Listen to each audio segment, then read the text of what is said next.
এগুলি ভুয়া, এগুলির কোনো বাস্তবতা নাই।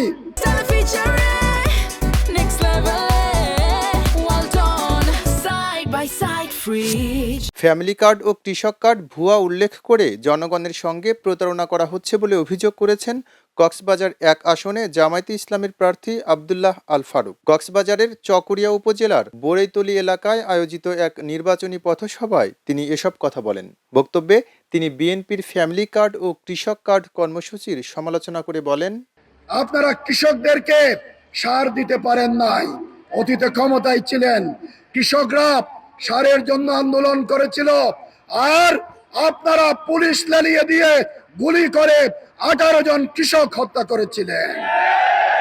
আব্দুল্লাহ আল ফারুক বলেন, যারা কৃষকদের ন্যায্য সার দিতে পারেনি তারা আবার কৃষি কার্ড দিয়ে কি করবে? আর কৃষি কার্ড দিয়ে কি করবেন? আমরা যদি ক্ষমতায় যাই, ইনশাআল্লাহ কৃষকদের জীবন মান উন্নয়ন হবে, তাদেরকে বিনামূল্যে সার দেওয়া হবে, তাদেরকে বিনামূল্যে বীজ দেওয়া হবে ইনশাআল্লাহ। তিনি জানান, জামায়াতে ইসলামী ক্ষমতায় এলে কৃষকদের জীবনমান উন্নয়নে কার্যকর পদক্ষেপ নেওয়া হবে। কৃষকদের বিনামূল্যে সার ও বীজ দেওয়া হবে, সুদমুক্ত কৃষি ঋণের ব্যবস্থা করা হবে এবং কৃষিকে একটি লাভজনক খাতে পরিণত করা হবে।